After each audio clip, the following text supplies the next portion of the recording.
Hi, I'm Wild Bill. It's the 23rd of March, 2022. And don't you just hate it when you're like clicking on 9 out of 10 points and the 10th point is the only one that matters? True story. Get this. Rock stars, right? They're weird and crazy and like off the wall people. We all know that. We've all seen the classic ones. Most of them are gone, not forgotten. But you see that. They've trashed hotel rooms. They don't know how to take care of themselves. They kind of like smash into things instead of like walking, and they leap around on stage. They're pretty impressive. A lot of fun, and a lot of craziness. The hotel managers don't really like him, except for the fact that it advertises the hotel name. So, but they're done with money. Rock stars. They make bad investments. They don't pay attention to time or space. They kind of do their own thing and or wonder why things don't go well. Uh, they can barely remember to put on their pants in the morning. They're usually so high that trying to communicate with them in any rational way is a mistake. Sharon. But they like to stay alone, even from their posse. Pretty soon, they either have one or two people that they hang with every single day, or they hang alone. They only talk on the phone if they absolutely must.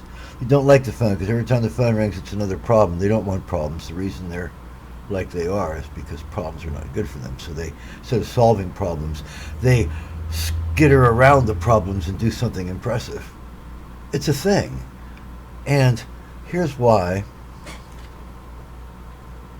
They hate the press. The very press that made them their money. They hate the producers, the very people that made them objects of economic import. And I thought that was an artifact of earning the money. It just bent you. You became crazy, right? You had all that money now, and you didn't know what to do with it, and so you acted nouveau riche. Right? It was inevitable. That's why landed gentry don't like the nouveau riche, because the nouveau riche don't know how to act around money. So that's because we rock stars don't deal in arms like the rich do. But anyway,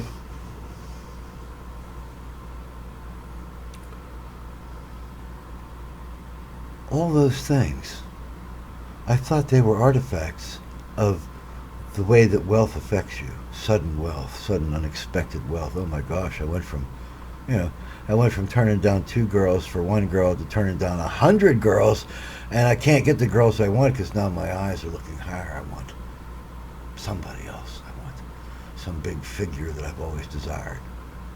Paris Hilton. Somebody, whoever. So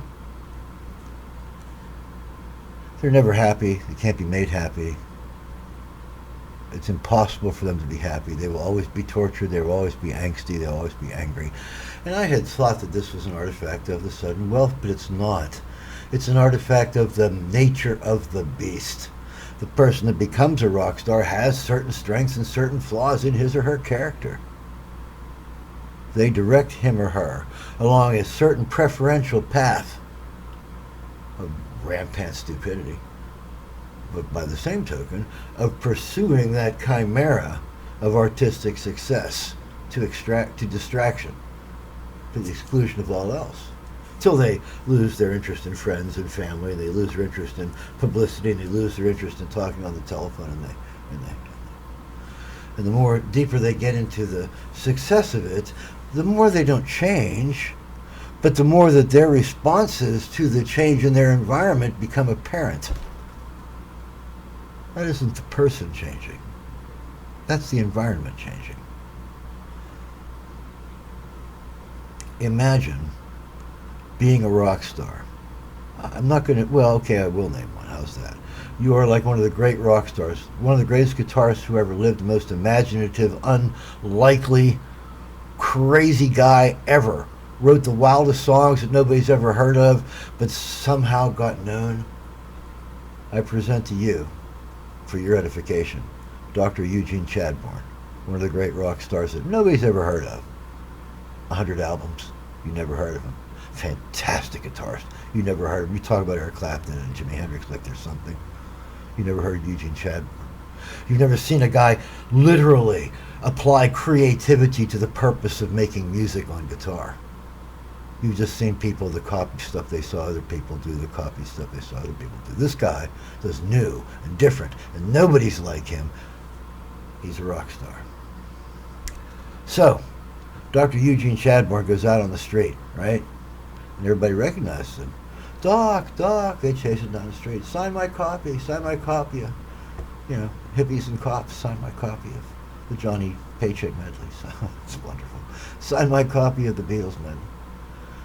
And he tries to get away from him. He doesn't want to be there. He doesn't want the press to hound him. He doesn't want people to chase him down the street. He doesn't want people to flock around him because he has a life. That's at home, doing his thing, the things he loves to do. And his people person years were spent teaching other people, teaching the unwilling, things that they absolutely positively must know and will never learn. How could you be cooler than that? But this is the nature of the beast. He is the most functional of all the rock stars I ever heard of. The rest of us are nuts. And when I say us, that's part of my point here. Because those who know me know that I suffer from every single particular that I have mentioned today about rock stars, except for one. I'm not rich. And so, when I walk down the street, nobody notices. A few people, hey, it's that guy. Or hi, Wild Bill. Old friends from 40 years ago. New friends. Nice people. Say hi, Wild Bill, or they wave, or somebody beeps, or somebody doesn't get mad because that crazy beard guy is in front of them because they've seen him before. He doesn't cause trouble. And so, I am able to walk into any restaurant in town. I'm able to walk into any store in town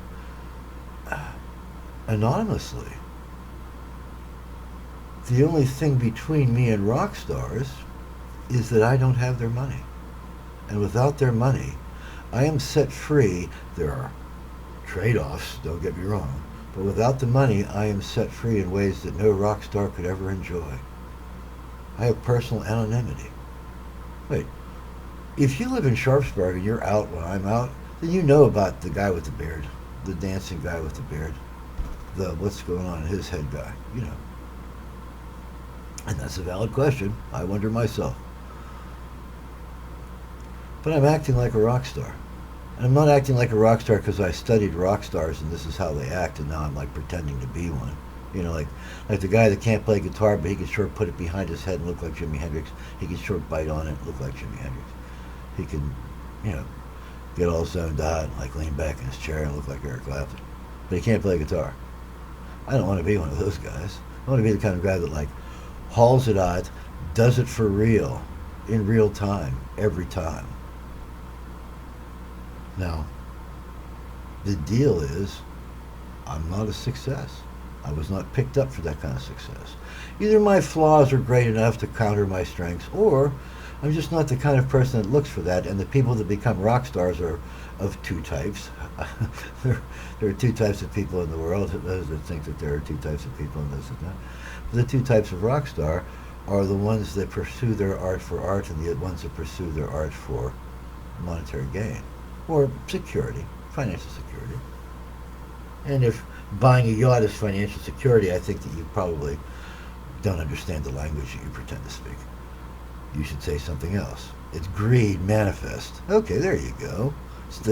It's the need for opulence because you missed something important in your childhood and you're not willing to address it. Yeah, something simpler, It's generally that. All trauma is pain. And personality is the scar tissue that grows over trauma, and so when a person has the means, they will seek to assuage or soothe that trauma. You don't think so? Talk to a psychiatrist. But the advantage I have here is that I'm just like everybody else in Sharpsburg. I'm just some guy trying to get in the store, trying to walk down Main Street, waving at people, getting waved at, smiling sometimes. Dancing sometimes is what makes me a little different because I have that rock star gene. Whether I'm successful or not, and this is my point, I have that rock star gene.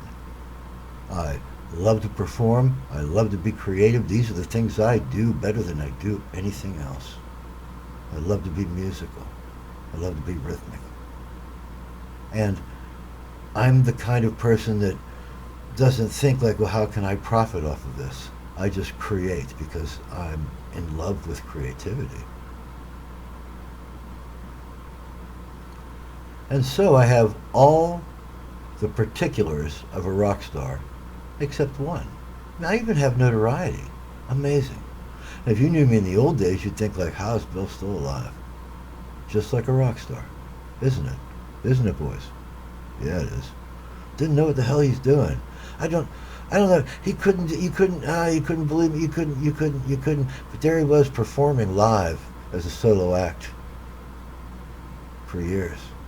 So he had something. Yeah. Walk into a bar and say, hey, can I play piano there? And the guy's like, yeah.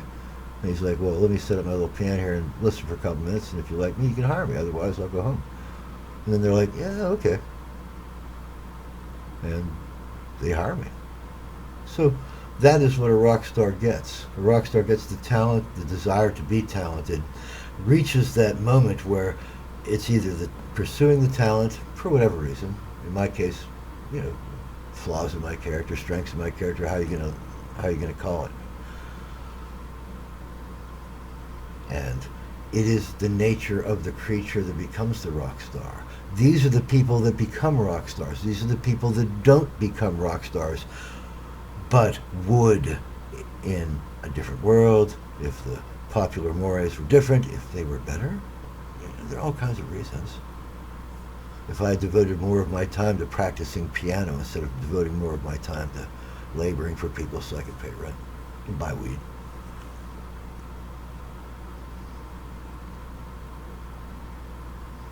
Still, I have all those qualities, all the qualities of a rock star. I'm wild. People that know me can relate insane episodes in my life. People that don't know me can say like, who is that? Or like, old guy's got chops. Because I do. I have all the particulars of a rock star. I can wail out 4 hours of my own music. Who among you can do that? Without talking. Yeah. And I can dance, I can rap, I can do comedy, I can hold a room, or I could at least, when my style of entertainment was popular. Things have changed. I don't mind. Hasn't made me less talented. But I have all the advantages of being a rock star without the great disadvantage. The great advantages of being a rock star are the hours that you can spend soaking up in your art, creating art, writing novels. I used to draw until my eyes went. I'd be still drawing today if they were clear. Writing music, I do it all the time. Writing poetry, I do it all the time. And I don't do it because I'm like, oh, if I write enough poetry, I'll get a good one. That's like if you put enough chimpanzees and enough typewriters and they all go nuts, you'll eventually get all the speeches of Congress. Probably won't take long. Just kidding, guys. I know you're smarter than me, because look where you are, look where I am. You have notoriety. I have anonymity. Which one would you rather have in your quiet moments? Just curious. So, as a rock star, as a person who is congenitally disposed toward the rock star behaviors, I have all the advantages. There are people that like me. It's so amazing. There are people who enjoy my company. There are people that would like to spend time with me. There are people that would like to know what goes on in the head of a person like that so that they can be more like him in the ways that they enjoy, the musical, the artistic. I promise, none of you would want to be in my head. Honest. And that's the price you pay for being the person that becomes a rock star, or doesn't.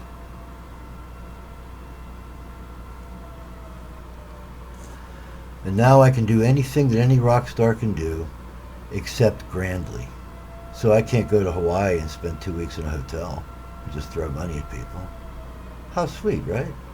But I can live in Sharpsburg, shop local, go to local restaurants where I like the people, I like the food. call friends on the phone if I really want to talk, but I don't. They all know.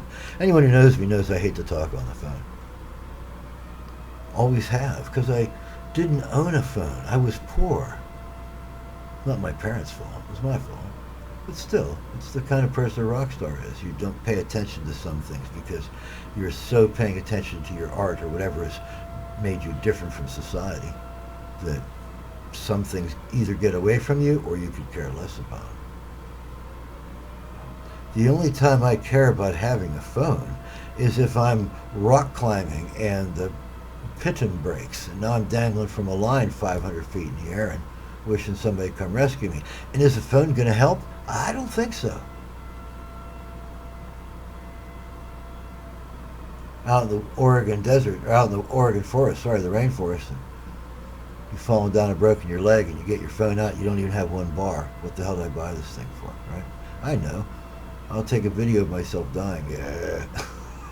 So, maybe somebody will like it. Probably will. There's probably a YouTube channel that posts those things.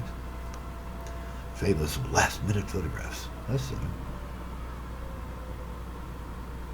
So my point was that I am a rock star.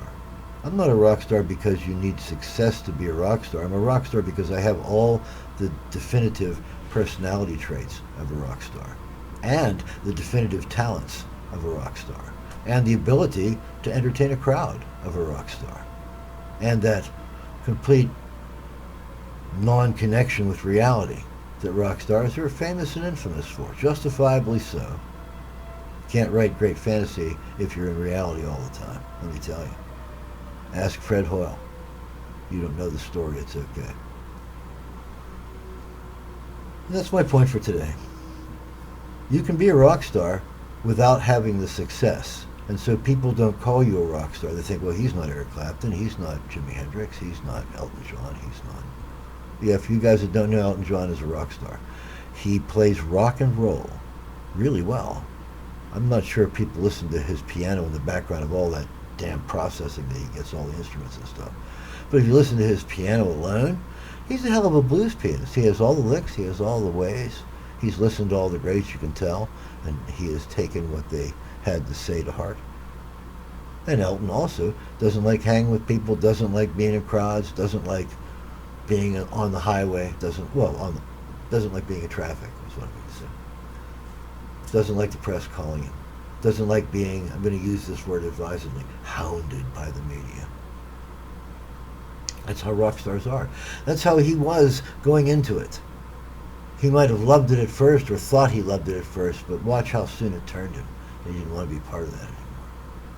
Once you've been on the Ed Sullivan Show, which I never was, but once you've been on the Ed Sullivan Show, and you had to lip sync to your songs and have canned cheering, you thought, like, what is the purpose of me? Anybody could do this. It's when you're live, how you are live, that makes you a rock star. It's your personality. It's the way you react with reality. It's the way you interface with your society that makes you the rock star. It isn't the success. If you have the talent, you may or may not be successful. As I said before, you may or may not concentrate on the aspects of success versus the aspects of talent. You can't do both. You have 100 points. If you spend 50 marketing yourself, you lose those 50 in creativity. It's a thing. Ask a psychiatrist. They're fun to talk to. They're just expensive. I'd rather pay a bartender $20 a night and talk. But if I need to talk to somebody about, if I need somebody to say, what do you think about that? At $250 an hour, well, I'm going to contact a psychiatrist. If I need somebody to say, like, nah, I ain't giving your keys, but you're going to have to wait till I close up, I'm driving you home. Then you go to a bartender. Did you hear the difference? Get this. If you spend the same amount of money on a psychiatrist, $250 a week, right? On your bartender a month, $250 a month. I tip you $250 a month. It's not cheaper than a psychiatrist, let me tell you, right?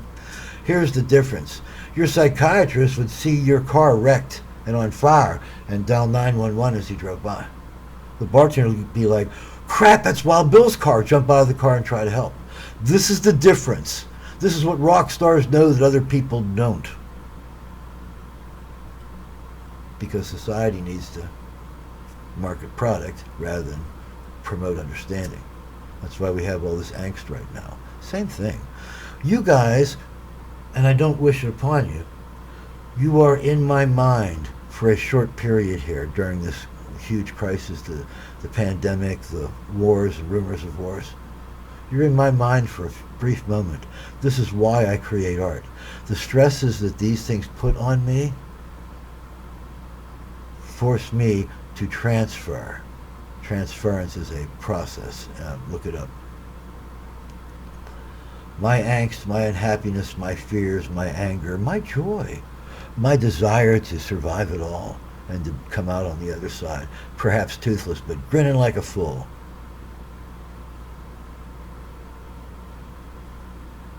Is what defines me as an artist.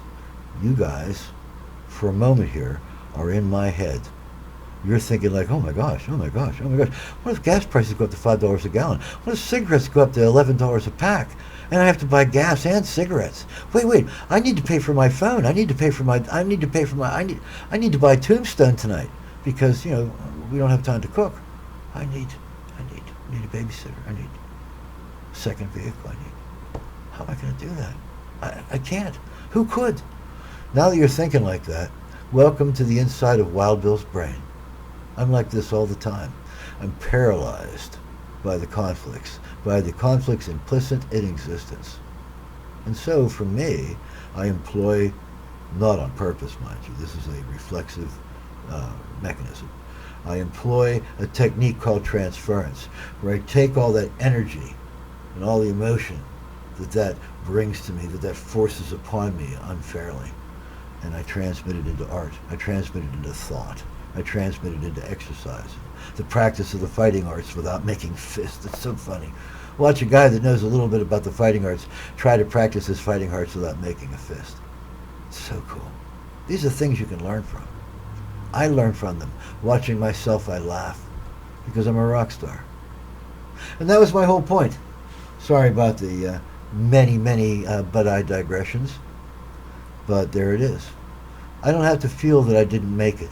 I did. I don't have to feel that I'm not a rock star. I don't have to feel that crushing despair that says you never accomplished anything in your life, Bill. Because I did. I made hundreds of pieces of art, many of which are still hanging on people's walls. That means immortality to an artist. I've written hundreds of songs, of which I can still play 50 off the top of my head. I even like some of them. I even like some of them, comparing them to the songs of the people I really like, the ones that I personally admire. You could say that's conceit, sure, but you ever met a rock star who wasn't conceited?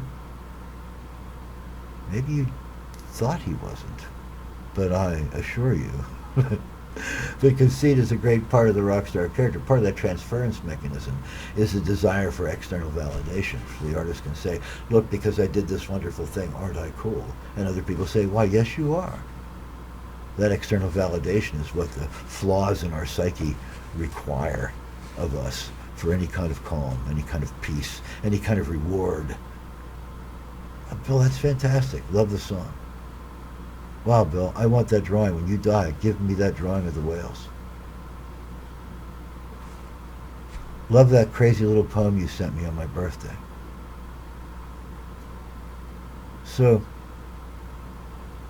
I'm just like a rock star, except I don't have the success, and that means I'm more able to trust my friends and associates. They're not thinking, geez, well, let's see, I'll ask Bill for $100 million because I know that'll help me. I'm going to buy $100 million lottery tickets and I can't lose. There's none of that. There's no constant calls to attend to great events or to attend to great causes. The World Wildlife Fund doesn't need me. Neither does the World Wrestling Entertainment. Nobody needs me. They're not calling on me to sign a check for something. They're not calling on me to be the head of something. It's wonderful. I am free to create art. I am free to continue creating art until the day when I can't. All I can say is thank you, God. Wait. I am a rock star, but I'm not wealthy. I have all the particulars of a rock star except wealth. And if you were me, you might think, he's putting a good face on a not too good result. Or you could think, golly, Bill is so angsty, but he did make it, or he is made, whether he made it or not. He gets to live that life. I get to live that life where I just walk down the street smiling sometimes. I get to live that life where I walk down the street dancing sometimes. I get to go places and show people that I'm still got it. I literally still have it. I can play the heck out of the piano. I can dance like a fool. Hey, this is fun for me. I can tell jokes off the top of my head. I can relate stories in a fairly entertaining manner. Get all the particulars of a rock star. Well, I ain't good looking anymore. But look at a lot of the rock stars that were good looking once and see if they're still good looking now. Many of them are kind of like, whoa, there's the skinny Elvis and then there's the not skinny Elvis. You see the difference there. And I'm the not skinny Elvis now because I went through all those years. This is Wild Bill talking about what it means to be a rock star and questioning whether you really need money to be one, because it's your personality. It isn't success that makes you a rock star.